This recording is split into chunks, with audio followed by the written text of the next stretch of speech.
morning, everybody. Welcome to Chelmsford Tonight. I'm Karen Woodrow, owner of Visiting Angels Senior Home Care right here in Chelmsford, and I'll be your host. Our first guest tonight is affectionately known around town as the Bluebird Lady. Here to talk about her success in bringing the species back to the area and give us the buzz on her latest project around native pollinator gardens is Giancarla Kalpas. Welcome to the show. Thank you, Karen, for the invitation.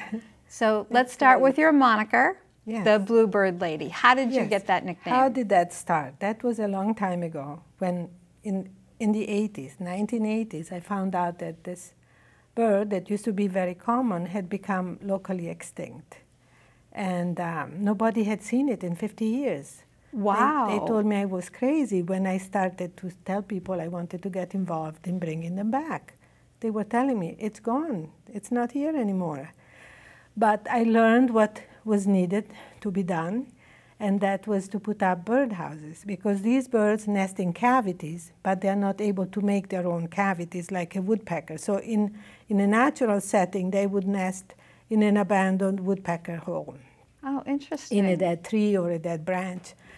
But if you put up the birdhouses in the correct habitat, and then you monitor the boxes regularly so you know what's going on, then they promised me that they would come. It took a few years before they actually came in my front yard. Oh, build it and they will come. Exactly, that is happening all the time.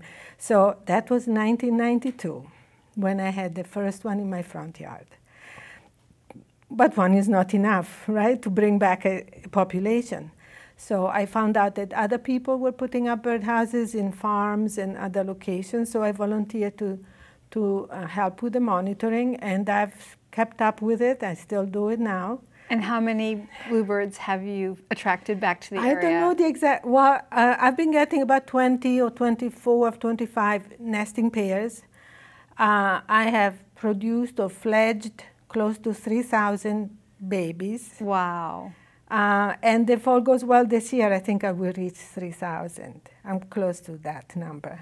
Wow. So, and it's so exciting because I see people posting in different, like local Facebook birding sites, that, oh, this is a bluebird in my yard, and this is a bluebird nesting here, and this is a bluebird coming to my feeder. So I know that people see them more and more. Oh, that's great. And we just want to be clear that a bluebird is a very different bird than a blue jay. Exactly. So the bluebird is red, white, and blue. The back is blue, the chest is red, and then the belly is white.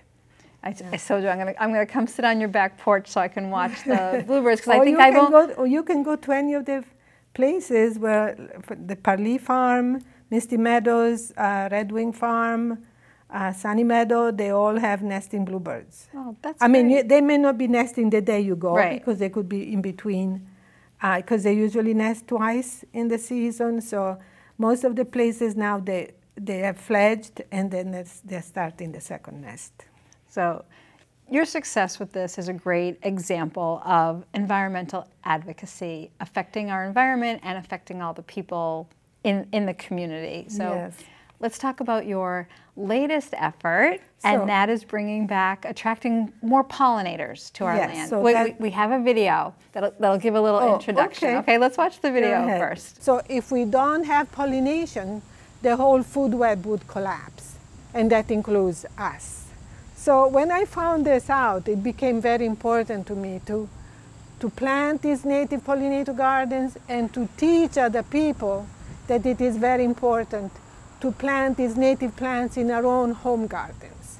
When everybody plants this kind of plants in their yard, then nature will benefit. The whole ecosystem will benefit. So if we have a healthy ecosystem, that's better for everybody. So let's talk about what pollinators do for us. Okay, so if I can say this, pollination is sex for plants. So plants have male and female parts, but they cannot find each other. So they need a matchmaker. And that is, in some cases, it is the wind or the water that will transfer the pollen, which is a male component, to the female part of the flower.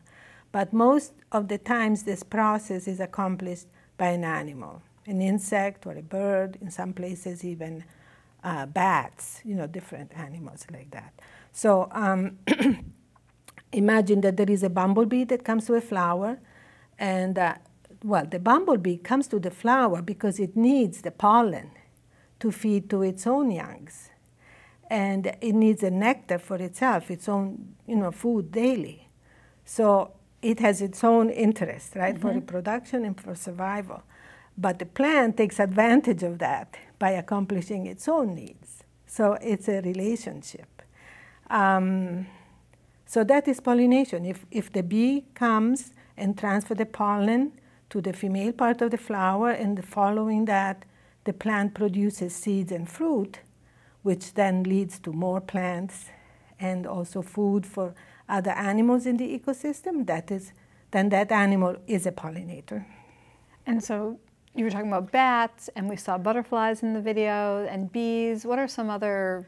Well, there are also wasps or beetles, flies could be pollinators. Anything that, while moving from flower to flower makes that transfer of the pollen to the female. Right, right. So what kind of plants are pollinators, like, will allow that? So this relationship between the plants and the animals has existed and co-evolved for thousands and millions of years. So the plants that are needed are native plants that were here when before people started coming from Europe and other continents.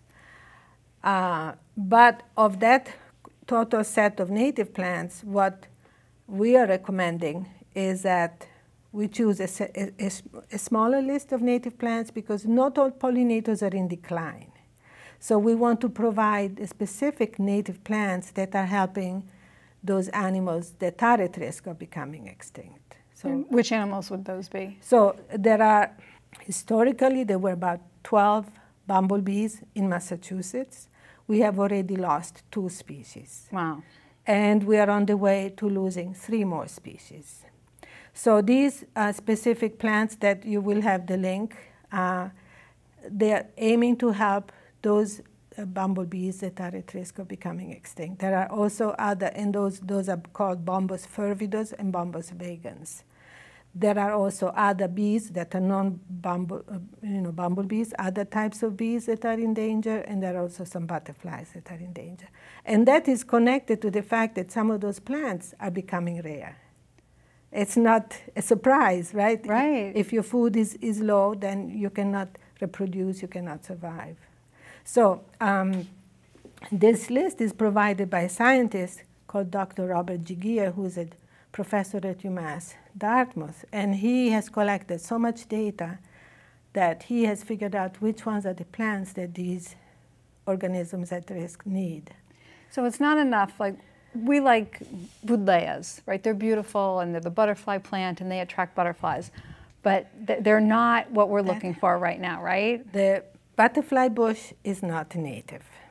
So that's already a big bad marker. And the other thing is that, yes, it provides a lot of nectar, but what butterflies need, besides nectar, which is a food for the adults, you need the food for the young ones, which means the caterpillars. And caterpillars are very picky eaters. Because of that co-evolution with the plants, they only will eat certain specific plants. So if the mother does not lay the eggs on the right plant, the caterpillar will not eat and will die. Okay. For the example that many people are familiar with is the monarch butterflies. The mother knows that she has to lay the eggs on a type of milkweed. It doesn't have to be the common milkweed necessarily. There are many different kinds of milkweed, but that is the only type of plants that they will eat, and that is what they need. So the key to this is planting native plants to our area to provide food for all the different kinds of animals, even, and their babies. Yes. And then there's other steps that homeowners can take to help pollinators survive. Yes, besides the food for the adults and the next generation, the caterpillars, they also need habitat for overwintering and for nesting. So you might be able to provide some logs, some cut wood that you leave in the woods or wherever, or especially it's important to leave the leaves. Right. Right. We have a list of things that people Yes. in Chelmsford can do, and I can tell the landlord of our office what to do. Those bare spots on your lawn, actually a good thing. Yes. And you've saved my children from having to rake this fall because leaving the leaves on the ground is good for pollinators. Yes, and also, don't use pesticides. Right. Especially, don't find wherever you buy plants. You need to ask them: Are these plants treated with systemic pesticides? Right. Systemic pesticides last for a long time on the plant, and then later in the soil. It goes into the nectar. So you're going to poison the same insect that you're trying to save. Right. And not to mention what it's doing to people. To us. Right, right. Giancarla, thank you so much. You are a rare bird, and we love having you in our area, and I hope that your ideas for the pollinator garden populate in the area, and that we all take care of it. Thank you very much, Karen. It was a pleasure talking with you. After our break, join us as we head outside to tour Chelmsford's newest public land acquisition, where down the road we may be able to see some more pollinators in action.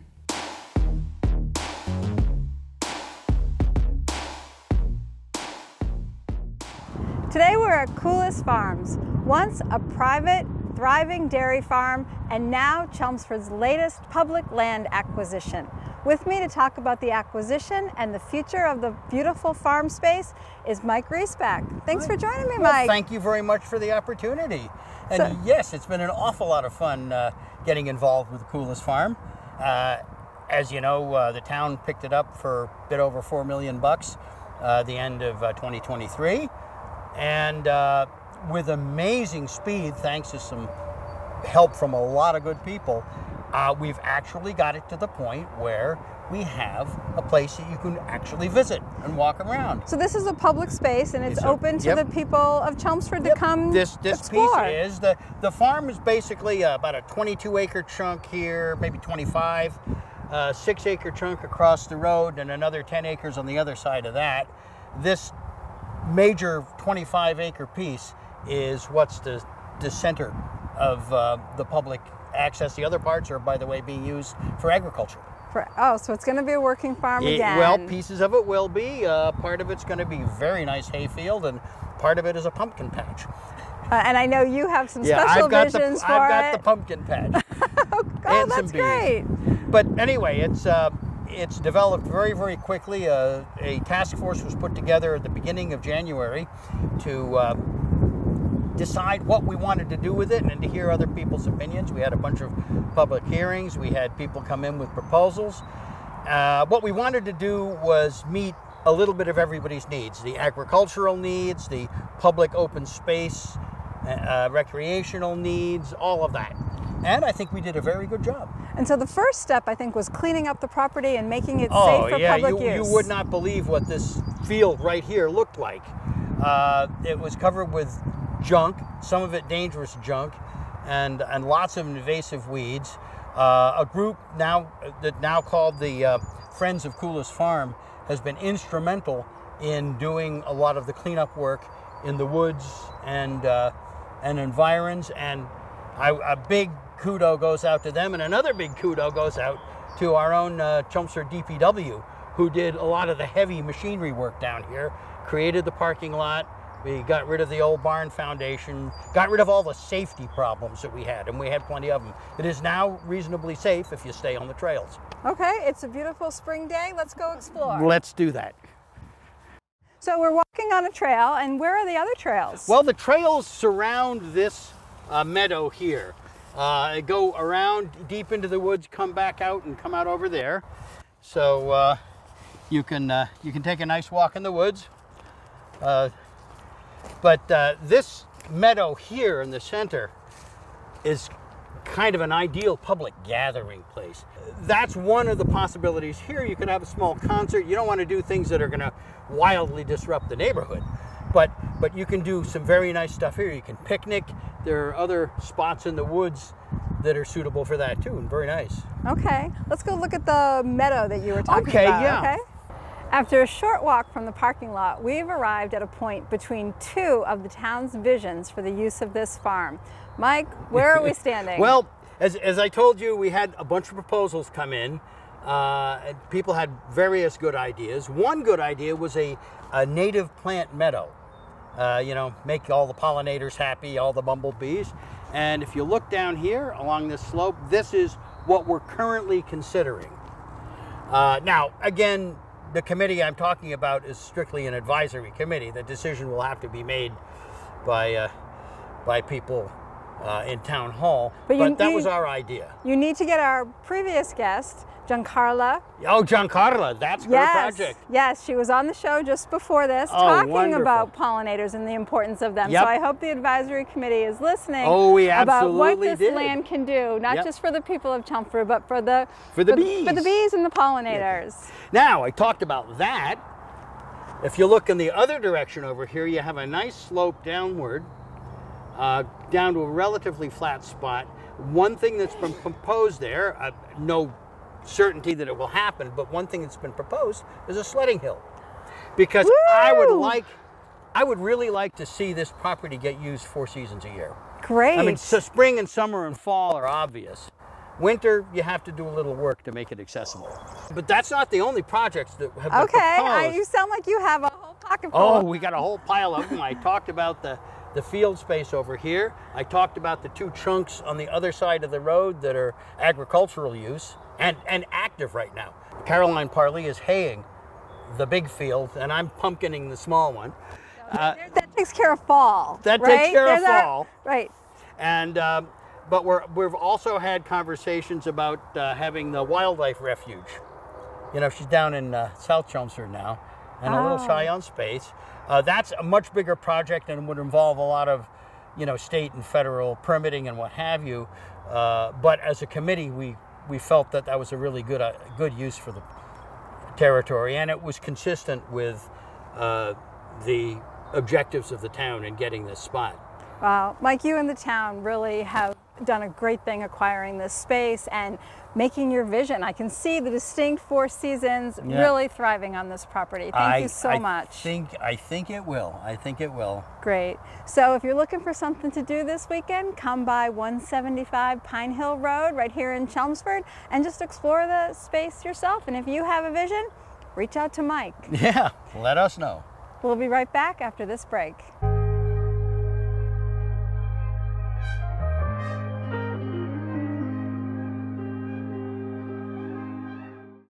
In our final segment, we'll be continuing our conversation about the efforts to bring bluebirds back to our area.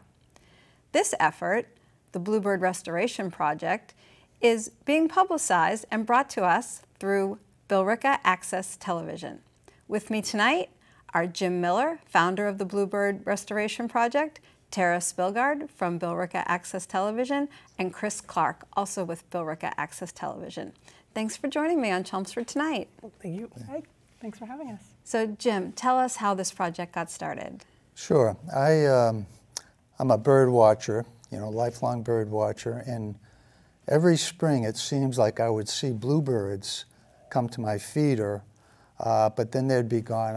They wouldn't stay. They were just migratory. So I presume that we just didn't have a permanent population of bluebirds. So I thought, well, you know, using that adage, if you build it, they will come. Mm-hmm. So I was able to establish 4 or 5 boxes in our community garden. First, this was back in 2022. And sure enough, I had 2 broods of bluebirds, 2 successful nesting cycles of bluebirds in that year. So the following year, I more than doubled the number of boxes and spread them out in Vietnam Veterans Park, which is where the community garden is. And I more than doubled the number of broods. So obviously there were bluebirds in the area, but the problem was they needed cavity nest sites, which is what this is. Right. And I understand they can't build their own, so they need our help with Exactly. bird houses like this. Right.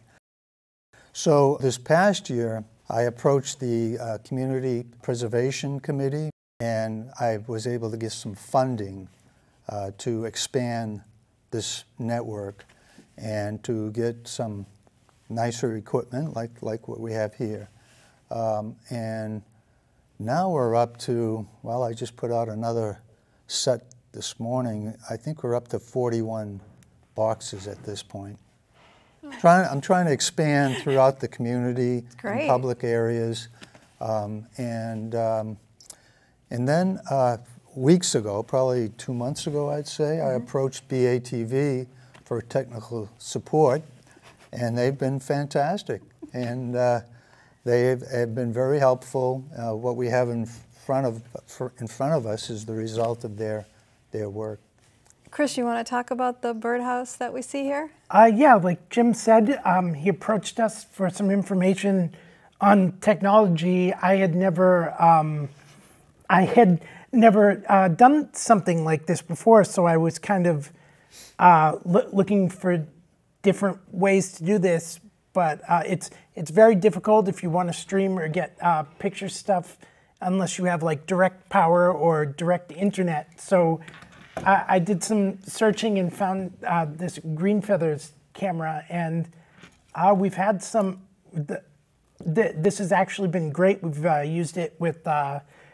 We were testing it out at BATV, and we got a brood of chickadees who had hatched, and it was interesting to be able to like see that the camera that we had decided on was working, but also be able to take a look on the inside of like birds during their breeding. Yeah. So the birdhouse is built, and it's got this camera installed on the side, and this is what, a solar powered battery? It's a solar panel. Connects to the camera. Camera goes in there, looks down onto the chicks. Tara, as you said to me earlier, this is more than about just bringing the bluebirds back. It's about helping all of the birds in the area nest and have offspring and continue their... Yeah, everything's connected. You know, you can't just save the bluebirds. It's everything. This has turned into a huge project. I think I have now 11 episodes unedited of the Bluebird Restoration Project.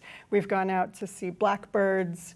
We're going, I think, turtle hunting soon. We've got dragonflies. Jim had an incredible dragonfly project. Yeah. The chickadees were fantastic, like 19 days of footage from the egg stage to when they fledged. All 7 of them fledged. It was like a miracle. We were all practically in tears. We were able to witness. I went to Jim's yard again with my camera. You know, I was there day 1, the first day we saw bluebirds, and we were there with filming on the day that they fledged. It was the most beautiful thing I've ever seen. I loved it. I don't think Jim had ever seen that either. No. We were ecstatic. Unfortunately, only 4 out of the 5 bluebirds survived. We suspect maybe somebody was using poison on their lawn and then was fed a poison grub. We just really don't know. But that's 4 bluebirds that we have in our area that we didn't have before without Jim's efforts. If I could just comment, the target species is bluebirds, but as a result of I think the locations we're putting these boxes in, we're getting a lot of tree swallows. And tree swallows their population has been declining actually more drastically than the bluebirds. Nationally, the bluebird population is pretty stable.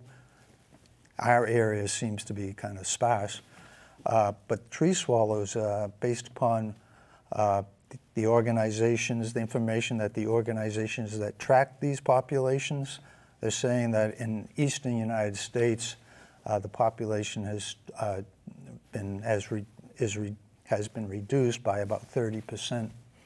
So we're pretty happy to have tree swallows. Oh, they're gorgeous. Yeah, that's great. Let's go back to the bluebirds. We've got some fantastic footage of the bluebirds that BATV captured in these houses. Let's take a look. Third one's at the door. Oh, he's gonna go. He's gonna go. He's looking. Geez, look at that. He's holding on to it. He's still holding on to the insect, and he did not. Wow, that was very clear, Tara.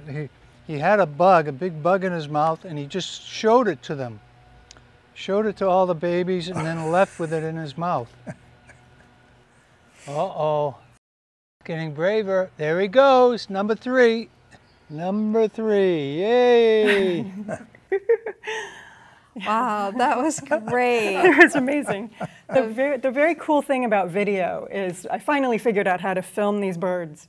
And I didn't see that when I was standing there. We were far away, set the camera up. I didn't really see any of that until I took it back to the studio and I looked and I stopped the film and oh my God. So I had a couple of pictures that I pulled from the video that I'm just in love with. There's another one. Oh my God, this is my favorite, the feeding one. That's beautiful. You can see every feather and the baby at the door is like, feed me, mama. Oh, or actually, that's the father, That is a beautiful shot. Wow. Well, thanks, you guys. Thanks so much for what you're doing for the bluebird population and even the human population. This has been very educational, and I hope that people will tune into your webcam to see what else is happening out there. Thanks. Great. And have the bluebird one up soon, I hope. Okay, great. Thank you. And that's our show for tonight. Thank you for joining us. I want to thank my crew, Peter Dews and Pete Pedulla. And good night, everybody. We'll see you next time.